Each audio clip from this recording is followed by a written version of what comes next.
Boa noite, graça e paz. Eu sou o Gilberto e sou um discípulo de Jesus que carrega a minha cruz a cada dia. E não é a minha esposa, certo?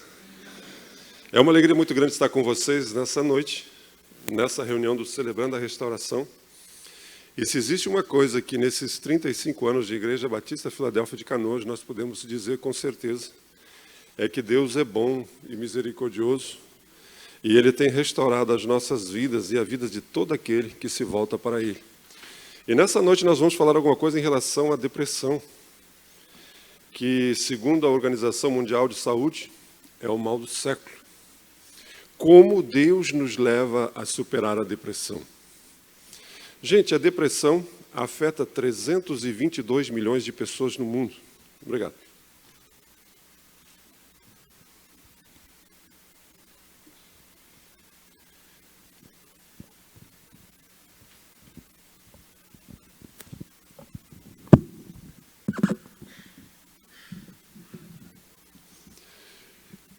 E até uns anos atrás, a gente que não é tão novo assim, a gente ouvia falar muito pouco de depressão. Hoje a gente pode dizer que, vamos dizer assim, não tem quem não, em algum momento, já não se sentiu deprimido. Talvez não tenha ninguém que na sua família não tenha alguém que sofra do mal da depressão. A realidade é que nunca se vendeu tantos antidepressivos, nunca houve tantas drogas, se ganhou tanto dinheiro, para que as pessoas não se sentissem mal, para que as pessoas não se sentissem depressivas, para que as pessoas pudessem superar esse mal. E segundo a Organização Mundial da Saúde, eu coloquei para vocês no slide, o Brasil é o maior país da América Latina. São 11 milhões e meio de brasileiros que são afetados diretamente com a depressão. Isso é muita gente. E segundo essa mesma organização, os casos de depressão tendem a superar as doenças cardíacas ou o câncer. Nos próximos 20 anos, as pessoas vão sofrer mais de depressão do que de doenças cardíacas e do que o do próprio câncer. Isso é algo extremamente alarmante, porque estima-se que 17% das pessoas adultas, de alguma forma ou de outra, vão ter um momento que vão sofrer de algum tipo de doença depressiva na sua vida. Então, o que nós vamos falar aqui é uma realidade que talvez você enfrente, talvez você tenha um amigo, tenha um familiar, tenha alguém, ou se você viver aí mais alguns anos, você vai enfrentar essa realidade, talvez não consigo, mas com alguém próximo, ou talvez até mesmo você. Por isso, nós precisamos ter uma percepção clara daquilo que é, como age, e também perceber a realidade de um Deus que nos leva a superar a depressão. Nós aqui estamos falando não apenas de um grupo de apoio, não estamos falando aqui apenas de uma terapia, nós estamos falando aqui de uma realidade que transcende, de uma realidade que não é apenas aqui no conhecimento, mas é um poder de Deus que muda a nossa vida. Não teria sentido nenhum nós estarmos celebrando a restauração apenas como um grupo de apoio, onde as pessoas simplesmente conversam, falam de si, não. As pessoas falam, conversam de si, mas existe um agente operante, existe um agente restaurador, que é o Espírito Santo de Deus, que é o nosso Senhor Jesus Cristo, que age, que intervém, que muda a nossa realidade. Por isso, a gente não pode confundir depressão clínica com aqueles altos e baixos que todos nós enfrentamos. Todos nós temos altos e baixos, todos nós temos crises de humor. Mas, infelizmente, como essa palavra hoje em dia é muito, vamos dizer assim, usada, muito comum, as pessoas às vezes acham que porque elas superaram um baixo astral, porque elas superaram um mau humor, elas sabem como lidar com a depressão. Por quê? Porque essas coisas hoje já são rotuladas como sendo depressão. Então o cabra superou um mau humor, superou um dia ruim, superou uma mulher com TPM, ele já acha que é expert em lidar com depressão. E daí isso acaba às vezes trazendo dificuldade para quem realmente precisa diagnosticar e perceber que ela está enfrentando esse mal, que ela está sofrendo desse mal. Por isso, nós temos que ter uma visão bem equilibrada de quais são as causas da depressão. Gente, a depressão clínica, ela precisa ser diagnosticada por um médico, por um especialista, A depressão clínica é uma condição física que precisa de alguém habilitado, alguém que tenha condição de fazer um diagnóstico acertado. Não é qualquer um que simplesmente sai por aí dizendo quem está ou quem não está em depressão. Isso precisa ser entendido. E quem está sofrendo de uma depressão clínica, essa pessoa não vai conseguir melhorar por conta própria. Eu não sei se você já percebeu, mas nós temos uma tendência de tratarmos todas as doenças no que tange às emoções, principalmente a depressão, como se fosse algo que a gente dissesse assim: ah, não, pensa em coisa boa, sai de casa, vai no shopping gastar o dinheiro do teu marido. Faz alguma coisa, como se aquilo, simplesmente por fazer isso, as pessoas sairiam da depressão. Ah, tira férias, você vai ficar boa. Não, não, se você simplesmente conhecer outras pessoas, viajar, for para a Europa, para a Grécia. Europa e Grécia está meio perigoso agora, mas vamos dizer, vai para a Disneyland. Mas a verdade é que a depressão clínica, as pessoas não conseguem superá-las por si só. Então, as causas da depressão são muitas. Existem depressão que a sua causa são químicas. O que é isso? Gente, essa depressão é provocada por um desequilíbrio interno no nosso organismo, de desordens glandulares, hipoglicemia e tantas outras coisas que afetam a química do nosso organismo. E todos nós precisamos constantemente estarmos avaliando. Por quê? Porque esse desequilíbrio químico, ele traz prejuízo à nossa vida. E muitas vezes você está se sentindo assim porque alguma coisa na sua química não está legal, não está bom. E principalmente mulheres, no sentido de menstruação, no sentido de menopausa, no sentido de sofrerem mais reveses, a sua química muitas vezes se desequilibra. E se você está sofrendo disso, muitas vezes isso pode ser uma razão química. Existem alguns neurotransmissores, como a serotonina, que modula o nosso humor, o sono, o apetite, a noradrenalina, que moduladora do nosso humor, e a própria dopamina, que é uma substância estimulante, que quando os níveis estão desequilibrados no nosso corpo, nos leva a um estado de depressão. Mas não apenas as causas químicas, mas existem as questões traumáticas. Gente, não tem como você não ficar deprimido, sofrer de um estágio de depressão quando você enfrenta uma circunstância adversa. Quando você passa por uma situação traumática, a perda de um ente querido, a perda de um filho, um divórcio traumático, talvez um desemprego, um problema profissional sério, não tem como você, de um estado ou de outro, não ser afetado. Um momento de perda, um momento de ruptura nos leva a um estado de depressão. Existe também a depressão que vem das construções neurológicas.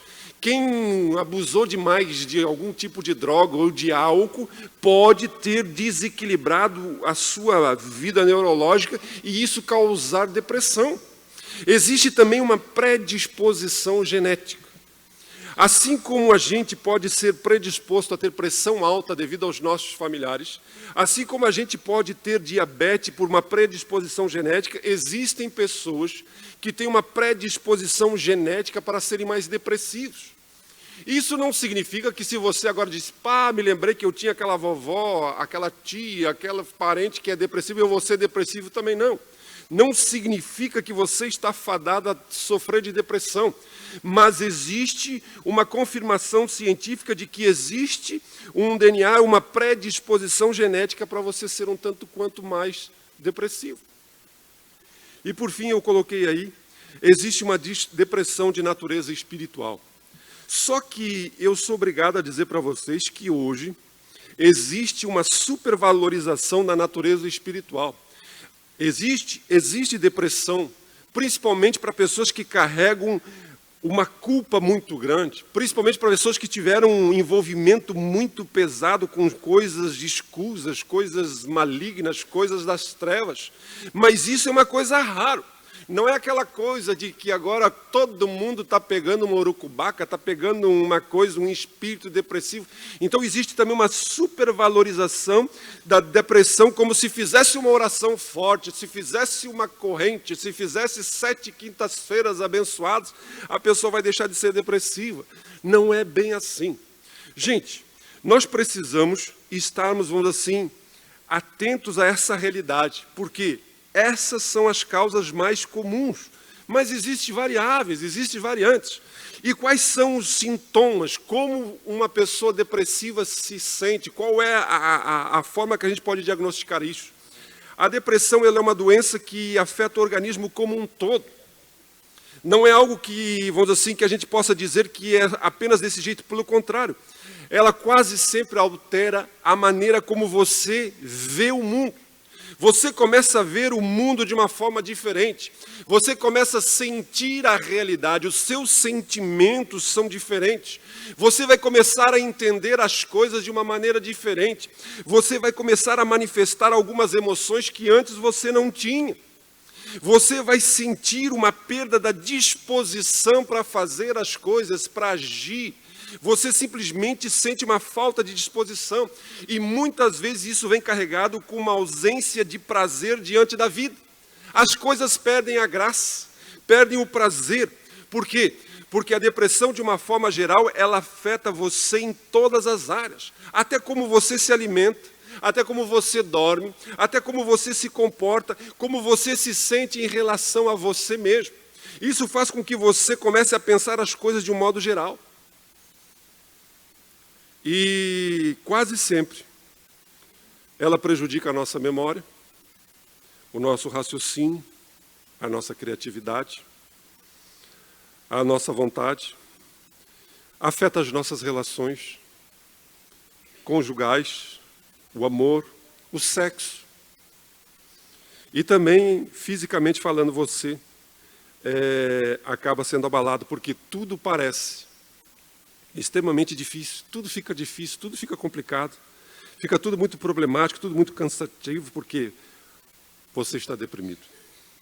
Geralmente, as mulheres sofrem mais por isso. Foi como eu disse, as mulheres têm uma característica que afeta. Então, a questão da depressão, estatisticamente falando, ataca mais as mulheres. Talvez porque as mulheres têm mais facilidade de expressar seus sentimentos falando. E os homens também, talvez até enfrentem, mas como eles não procuram ajuda, como eles não falam, como eles não externizam, e eles acabam não aparecendo nos números, nas estatísticas. Mas, assim como nós somos diferentes como pessoas, assim a depressão pode provocar reações diferentes em cada pessoa. Talvez nada do que eu falei dê certo com algumas pessoas. Por quê? Porque ela se manifesta de formas diferentes. Agora, o que tem a ver o cristão e a depressão? Gente, o maior problema com a depressão, além de ser um terrível estado que ela impõe às pessoas, sempre que alguma coisa se relaciona à mente, ao estado, vamos dizer assim, mental, existe um julgamento moral muito grande. E quando você é cristão, isso fica mais salientado ainda. Então, alguém já disse que quando existe um cristão, um crente deprimido, a coisa fica mais complicada ainda. Por quê? Porque a depressão de crente é quase sempre, no mínimo, uma depressão ao quadrado. Porque ele fica deprimido porque está deprimido. Quase sempre, você percebe que muitas vezes os cristãos têm dificuldades em reconhecer o seu estado depressivo. Eu fui criado numa família, vivi numa época em que dizer que crente sofria de depressão era sinônimo de que não tinha Jesus. Porque quem tem Jesus não fica deprimido. Era essa a razão, essa era a lógica, essa era a sentença. Quem tem Jesus não fica deprimido. E daí como é que você vai ficar deprimido se você diz que tem Jesus?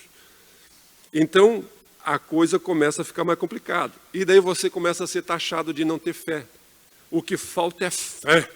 E daí vem uns e vão orar por você e faz umas orações fortes, grito bastante, te gospe bastante, para que você tenha fé. Porque onde é que já se viu um depressivo? E tem gente que acha que fé está relacionada a grito. Quanto mais grito, mais fé tem. E como não grito, e a fé não aparece, a depressão não vai embora, eles chegam a dizer que essa aí está oprimida pelo diabo. É simples assim. Ou então, falta Deus na vida. E se não se converteu, esse infeliz? Gente, se eu contasse as brigas que eu arrumei quando eu fui ministrar na vida de pessoas que chegavam e me diziam para mim que o problema era espiritual e a pessoa estava com desequilíbrio, eu dizia assim, vai lá e procura um médico. Faz um exame, que agora eu não me lembro mais o nome técnico do exame, para ver a sua química e descobrir o que estava faltando, um negocinho. Estava faltando zinco, sei eu, um outro mineral na cabeça. Era só tomar um comprimidinho, o diabo ia embora.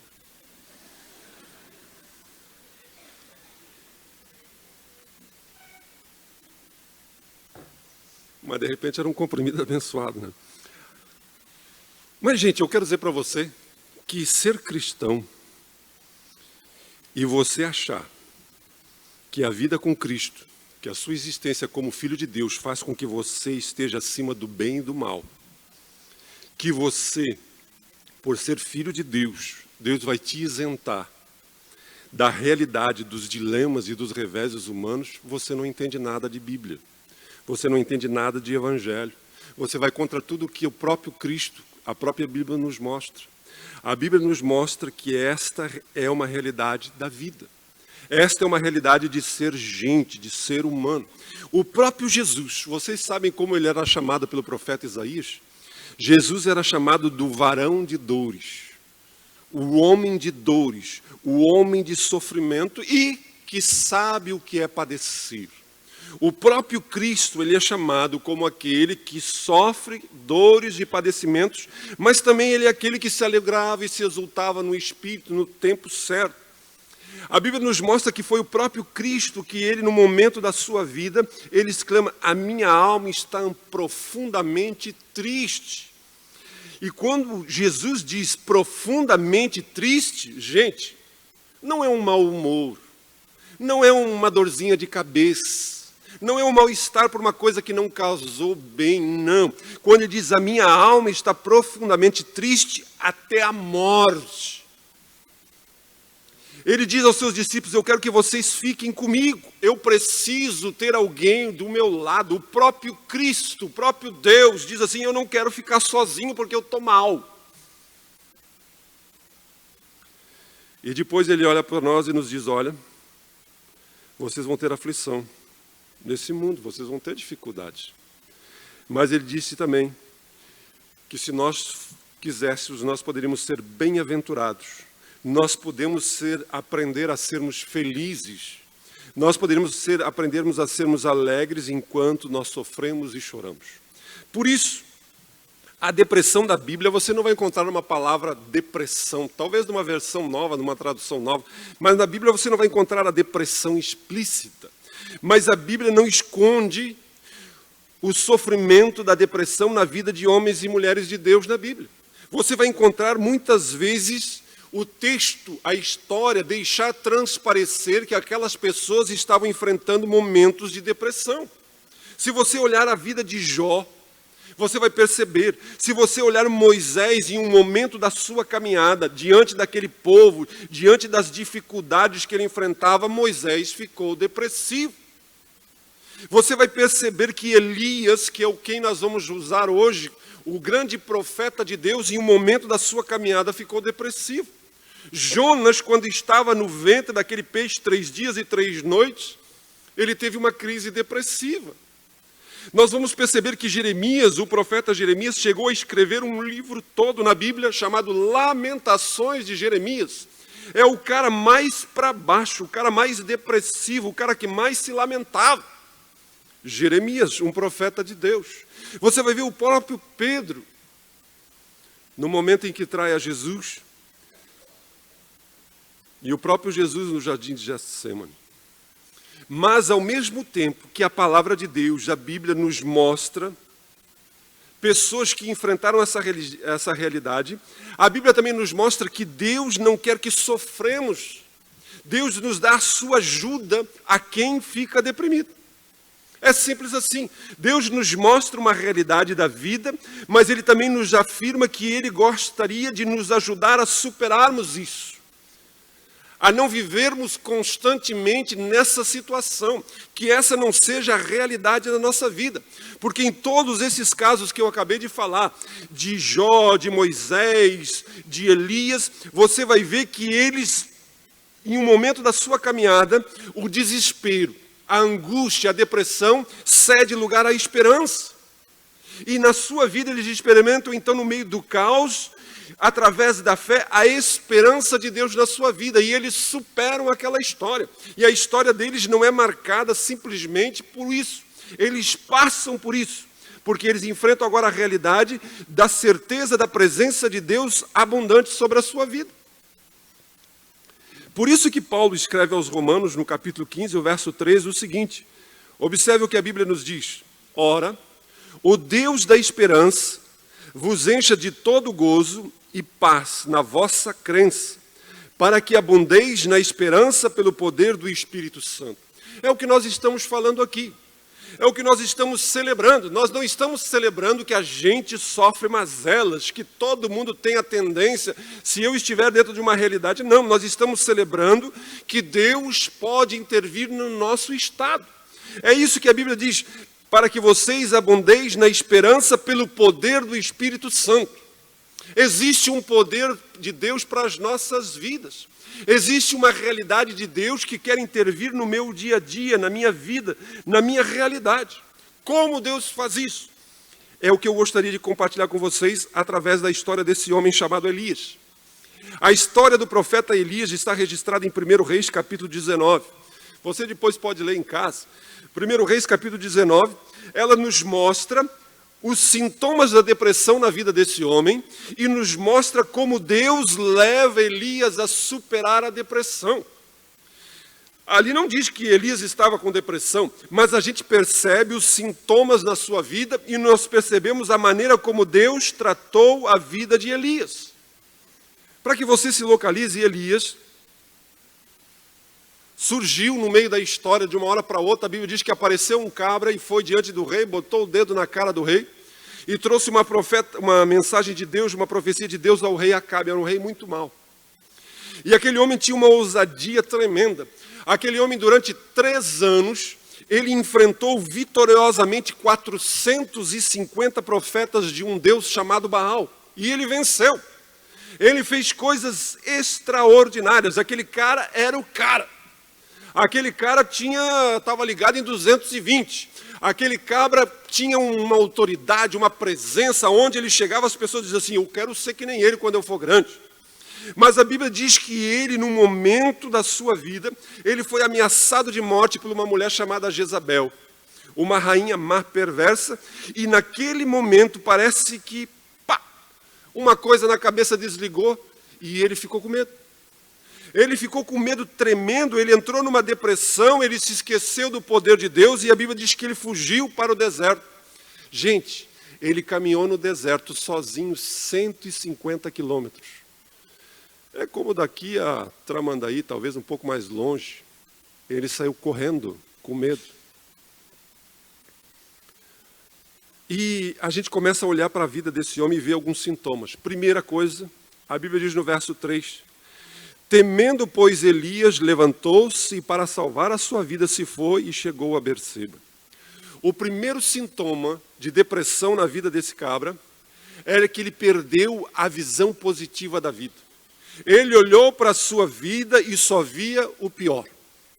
Quando você começa a olhar para a sua vida e dizer assim, aonde eu moro, com quem eu estou casado, com o que eu trabalho, o meu nariz é desse jeito. Quando você começa a ver só as coisas ruins da vida, quando você é levado a perder a visão positiva da vida, você está demonstrando um sentimento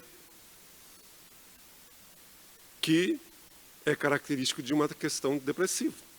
Quando você não acredita mais que a sua realidade pode mudar, que as circunstâncias não podem mudar. Esse cabra fugiu 150 quilômetros do deserto adentro, porque ele não acreditava que a sua vida podia ter um fim diferente. Ele estava pensando que não tinha mais jeito para ele. Mas o texto nos diz mais. E chegou a Berseba, que pertence a Judá, e ali deixou o seu moço. Ele mesmo, porém, se foi ao deserto o caminho de um dia. Ele agora procura isolar-se das pessoas. Ele agora é levado pela depressão ao isolamento das pessoas. Gente, é uma característica, a pessoa depressiva, ela não tem ânimo para estar com as pessoas de quem até mesmo ela gostava. Então, se você chegar para alguém e dizer assim, você tem que fazer assim, vai na igreja, vai lá no CR. Ainda 2 semanas atrás, eu ouvi uma pessoa dizendo assim, pastor, eu estou indo no CR, mas a minha vontade não é ir no CR, eu não quero ver gente, eu não quero me reunir num grupo e falar da minha vida. Por quê? Porque é um estado depressivo. E não adianta dizer a você, não, vai no culto, vai num grupo de crescimento. Por quê? Porque essa pessoa quer se isolar. A Bíblia diz que Elias saiu e se enfiou dentro de uma caverna, procurou um buraco e se enfiou lá dentro, no escurinho, úmido, sem barulho, sem nada. Porque ele não queria ter pessoas perto dele. Se assentou debaixo de um zimbro, pediu para si a morte e disse, basta. Toma agora, ó Senhor, a minha alma, pois não sou melhor do que meus pais. A depressão produziu em Elias um sentimento de desânimo e de descrédito para consigo mesmo. Ele olhava para a sua vida e dizia assim, não tem jeito, eu sou um fracassado. Ele foi acometido de um sentimento de baixa autoestima. Ele olhava para a sua vida e dizia assim, falta sentido na minha vida. Mas nada tem graça, mas nada tem valor, mas nada tem sentido. Ele sentia uma inutilidade total de todas as coisas. Ele simplesmente se achava um fracasso. A vida dele agora era uma ruína. A vida dele não tinha mais sentido. Por quê? Porque ele foi acometido por uma depressão. E quando você é acometido por uma depressão, você tem um sentimento de desânimo muito grande, você tem um sentimento de descrédito para consigo mesmo, que você acha que não consegue mais, que não tem mais jeito, que você não vai conseguir superar. Um sentimento de fracasso total. E o texto nos mostra uma coisa interessante, que ele deitou-se e dormiu debaixo de um zimbro. O depressivo tem uma tendência muito grande a não querer sair da cama. Há uns anos atrás, nós ajudamos uma senhora, eu não me lembro mais agora, posso estar exagerando ou posso estar diminuindo, mas já fazia mais de 4 anos que ela não saía de dentro do quarto dela. 4 anos ela não abria a janela do quarto e não saía da cama dela. Depressão. Mas Jesus entrou na vida dela e ela saiu da cama e veio para a igreja. Ficou alguns anos com a gente aqui. Graças a Deus. Elias deitou-se, reclamou para Deus, Deus, eu quero morrer, me mata, não sei o que, e virou para o lado e dormiu. Como Deus levou Elias a superar a depressão? Como Deus tratou na vida de Elias e como Ele quer tratar na sua, na minha, nas nossas vidas? Primeira coisa, a Bíblia diz que Deus cuidou do seu físico, Deus cuidou do seu corpo. A Bíblia diz que Deus deixou ele dormir, Deus deixou ele descansar. A Bíblia diz que Deus trouxe comida e trouxe água. A Bíblia diz que ele comeu a comida que o anjo trouxe, bebeu a água que o anjo trouxe e dormiu mais um monte de dia, um monte de horas. E depois se levantou, caminhou mais um bocado de tempo, deitou de novo, dormiu de novo e Deus deu comida para ele de novo. A primeira coisa que Deus faz é para que ele recupere as suas forças. Gente, Deus quer que você recupere as suas forças. Deus quer que nós recuperemos as nossas forças. Deus quer nos cuidar de uma forma integral. Muitas vezes os sintomas psicológicos, os sintomas sociais da depressão são consequências, como já falei, de alguma alteração química do nosso corpo, que nós precisamos de uma forma ou de outra de um tratamento médico. Então não é errado você tomar um medicamento. Não é errado você procurar um especialista que diagnostique que você precisa de alguma coisa. Mas o que acontece? Eu já tratei muitas pessoas que dizem assim, mas eu não sou louco. Por que eu vou ir num psiquiatra? Eu não sou louco. Por que eu vou ir num psicólogo? Eu não sou louco. E ninguém está dizendo que é louco. Eu vi um videozinho desses dias na internet, eu até podia ter pego e passado para vocês. Alguém mostrou como a gente trata as pessoas que dizem que tem um problema de depressão. A gente diz, isso aí é frescura, pensa diferente. E daí mostra pessoas que passam por situações que, como seria se nós tratássemos todas as pessoas do mesmo jeito que nós tratamos alguém que diz que tem problema depressivo emocional. Então aparece alguém que vai cortar uma coisa e corta a mão e dá um baita de um talho. Tem que procurar alguém para costurar aquilo, fazer um acerto. Daí a pessoa do lado diz assim, não, isso é nada, frescura, lava a mão ali que passa. Não passa? Então, às vezes, principalmente,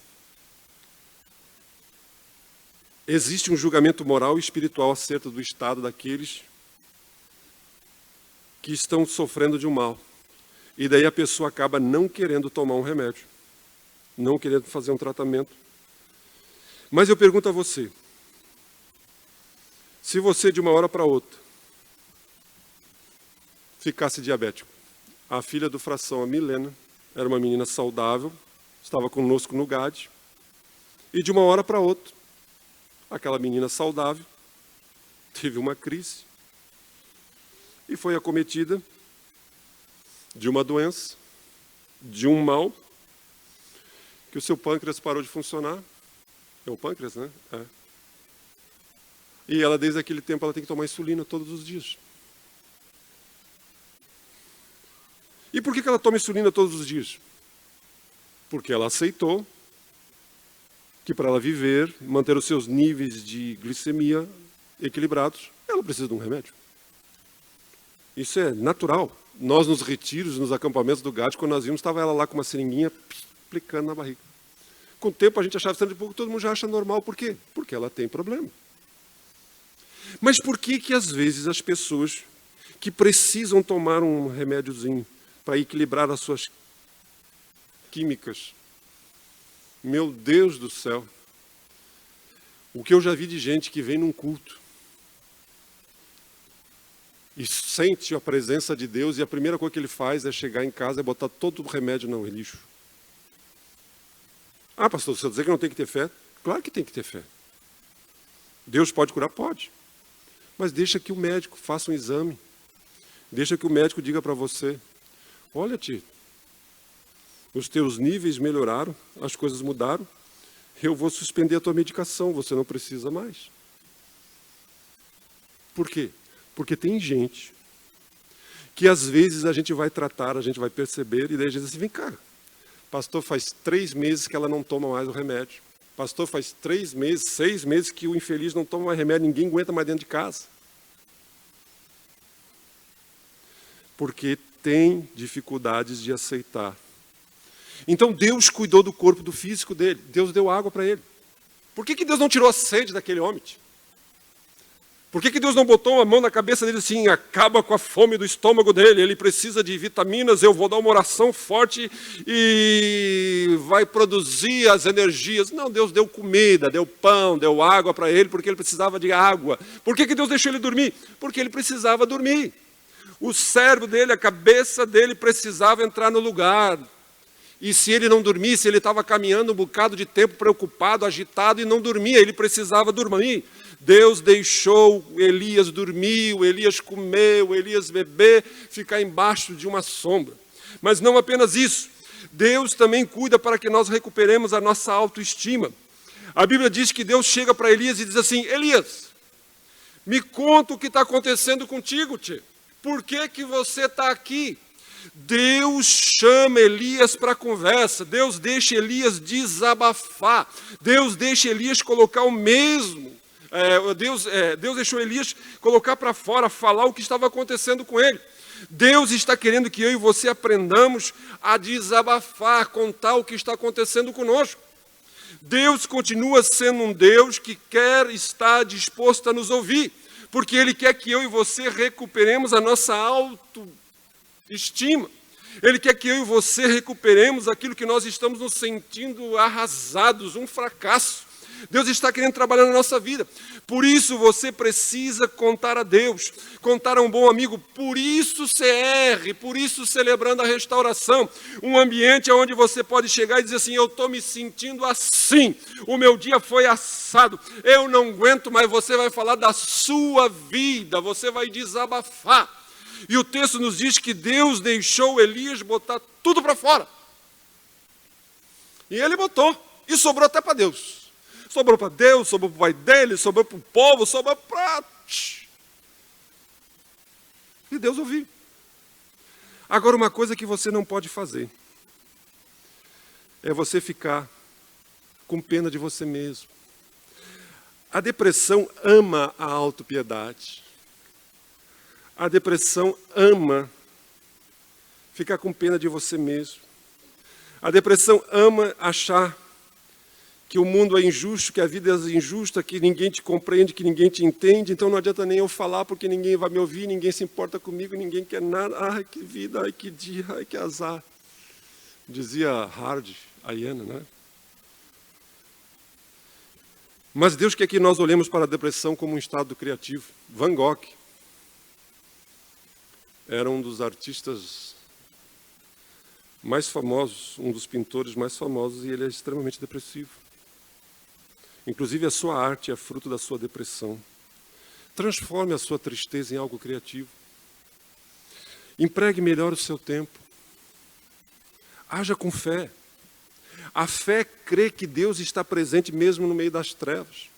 Deus, então, ouve Elias, e agora a Bíblia diz que Deus se revela a Elias. No verso 12, nós vimos que Deus agora se revela a Elias, e Elias agora tem uma nova consciência de quem é Deus. Elias era um profeta de Deus, mas não conhecia Deus ainda de uma forma plena. Elias não entendia ainda como Deus ouvia. Por isso Elias muitas vezes fugiu e achou que estava sozinho. Mas Deus vem agora e diz a ele, Elias, para de frescura, eu estou com você. Deus não desprezou a Elias devido à sua depressão. Deus disse, que cara bem chato, eu vou arranjar um outro, que eu não aguento mais esse cabra aí. Não, Deus vai ao seu encontro. Deus agora diz, Elias, eu entendo o que você está passando, eu me solidarizo com você, eu não viro as minhas costas para você, eu estou contigo nesse momento. É isso que Deus está dizendo a nós, está dizendo a Elias. Deus se revela a Elias mesmo nas nossas fraquezas. E não apenas isso, mas no verso 15, nosso verso 18, nós percebemos que Deus cuida para que Elias recupere o foco da sua vida e o seu senso de missão. Deus agora está dizendo a Elias, Elias, eu tenho duas coisas para você.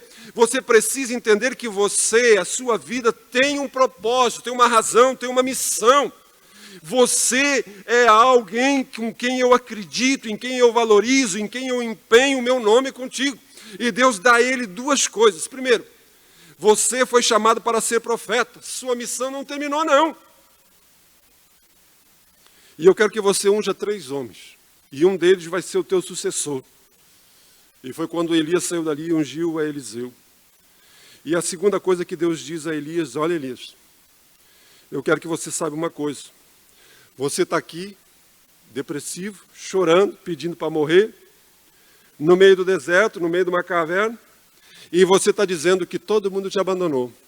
Que tudo que você fez para aquele povo ingrato, aquele povo infeliz, aquela gente que não vale nada, que você deu a sua vida, você se esforçou e eles simplesmente não estão nem aí com você, te deixaram sozinho. Deus está dizendo assim, não é nada disso. Existem 7.000 pessoas fiéis que estão ao seu lado, que estão com você. Existem 7.000 pessoas que estão com você. Por isso Deus disse a Elias, Elias, reveja a sua vida com os olhos de Deus. Não fique remoendo o seu passado. Gente, nós precisamos entender que Deus é o Deus que vem intervir nas nossas vidas, mas Ele não tem como mudar o passado. Mas Ele nos diz, a sua vida não precisa ser o que aconteceu. Existe uma nova perspectiva daqui para diante. Deus diz a Elias, pare de olhar para trás. Aquele povo que te deixou, aquele povo que não estava lá, aqueles que você não entendeu, eu quero dizer para você que existe 7.000 que estão junto com você. Pare de remoer o passado. Por isso nós precisamos pedir a Deus que Deus nos ajude a esquecer o passado. As coisas equivocadas que fizemos, as coisas erradas que fizemos, que hoje nos leva a estarmos um tanto quanto fragilizados. Precisamos esquecer aquilo que as pessoas nos fizeram, as pessoas nos atingiram. Por quê? Porque Deus nos coloca diante de uma nova perspectiva. Por isso você está aqui. Por isso nós estamos aqui. Porque Deus nos dá a graça de vivermos um novo dia. E vivemos um novo dia de cada vez. Na percepção, na graça de Deus. Deus quer que você, Deus quer que os seus familiares, Deus quer que nós superemos a depressão. Apesar de ser uma realidade, apesar de ser uma experiência factível nas nossas vidas, Deus está dizendo que é possível viver uma vida abundante apesar disso. É possível viver uma vida de esperança apesar disso. E como eu faço isso? O CR nos diz, a Bíblia nos diz quais são os passos necessários. O primeiro passo é a realidade. Nós temos que admitir. Nós precisamos admitir que a nossa vida se tornou ingovernável. Nós temos que admitir que as coisas não estão bem. Nós temos que admitir que as coisas não vão bem. Temos que admitir que estamos numa situação ruim. Segunda coisa, nós precisamos ter a esperança. Acreditarmos que Jesus Cristo pode nos restaurar. Acreditarmos que assim como Cristo agiu na vida de Elias, na vida de tantas pessoas, pode agir na minha vida. E precisamos então entregar. Decidimos entregar nossas vidas e todos os nossos fardos aos cuidados de Jesus. Deus quer ajudar ao deprimido. Mas a primeira coisa que nós precisamos fazer, a primeira coisa que o depressivo precisa fazer, o deprimido precisa fazer, é compreender que nós necessitamos de Deus.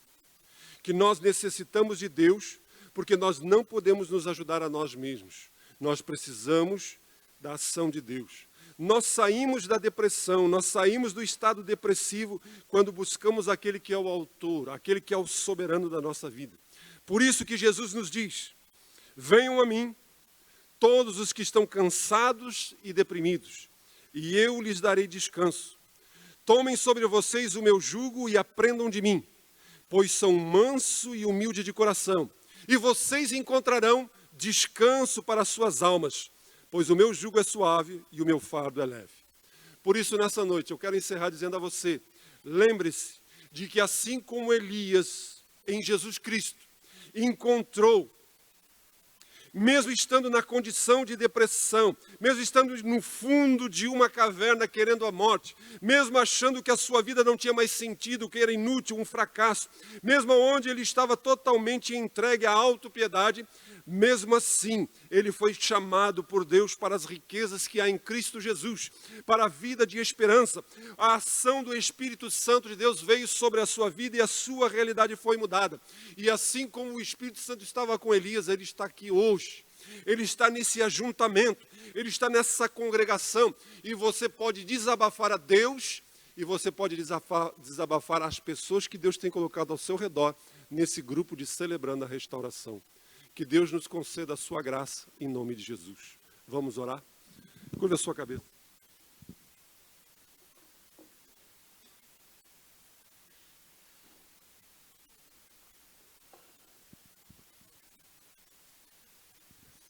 Senhor Jesus, Tu conheces a realidade de cada coração, de cada vida. Tu conheces, Pai, aquilo que precisamos. Muitas vezes, Senhor Jesus,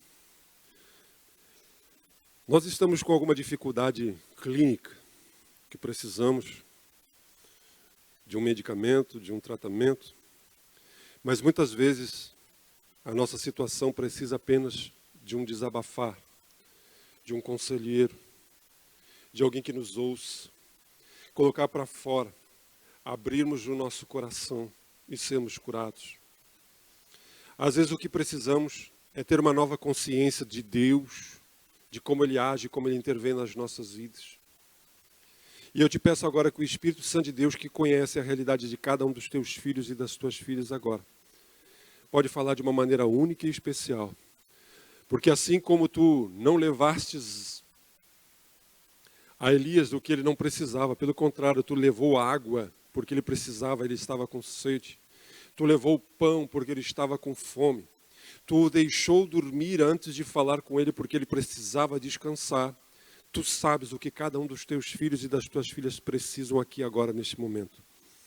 E eu te peço que o Espírito Santo de Deus dê-lhe as graças de confiarem.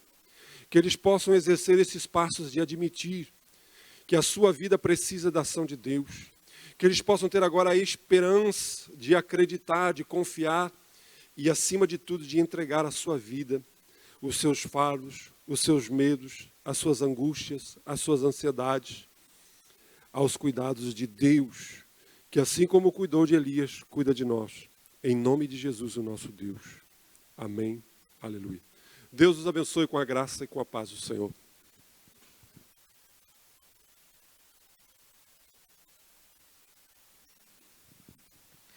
Continuo me chamando David. Agradeço ao pastor Gilberto a disposição de estar conosco nesta noite. Você foi abençoado? Ou abençoada? Então celebra a Deus aí. Amém? Porque Deus tem sido bom conosco. Queridos, hoje, você que está vindo, está conhecendo, nós chamamos de Quinta Mais. É onde temos um tema que tem a ver justamente com o processo de restauração, tem a ver dando uma ênfase, um enfoque em alguma área. E nós fechamos então hoje o passo 2, como o pastor Gilberto disse ali, o passo da esperança. O nosso Deus, cremos nele, podemos ter esperança. Semana que vem, iniciamos o passo 3, que é o passo da entrega. São passos baseados na palavra de Deus e através dos princípios, das bem-aventuranças. Então você é convidado a estar conosco na próxima semana, quinta-feira, no nosso encontro aqui do Celebrando a Restauração. Primeira parte, o encontrão. E a segunda parte são os grupos de apoio, como o pastor Gilberto já disse aqui com bastante propriedade. E você vai partilhar perguntas para que você reflita, você olhe para a sua vida e você consiga identificar as causas, os sintomas daquilo que Deus tem trabalhado na sua vida. Coloca aí para nós quais serão as perguntas. Na verdade, nós vamos principalmente a pergunta 1, se der tempo, vamos para a pergunta 2. Mas a pergunta 1, você identifica algum traço de depressão em sua vida? Já conseguiu identificar a causa e origem dela? Tem a ver com aquilo que o pastor acabou de falar aqui, não vou falar de novo, certo? Reflita sobre a sua vida. Você identifica algum traço de depressão em sua vida? Já conseguiu identificar a causa, né, a origem, onde ela se inicia, o que é de fato e de verdade que tem trazido o sintoma? Gente, é como a febre, não é vou falar, né? Mas é como a febre. A febre é um sintoma, a causa é algo que está lá dentro. Uma infecção, alguma coisa nesse sentido. E a pergunta 2, que passo você precisa dar com a ajuda de Jesus para superar a sua depressão ou seu estado depressivo? Eu gostaria que você ficasse em pé nesse momento. Os grupos das mulheres ficam aqui dentro, os dos homens lá no templo menor. Você, homem, pode passar por essa lateral aqui ou fazer a volta lá no salãozinho menor, logo depois da oração.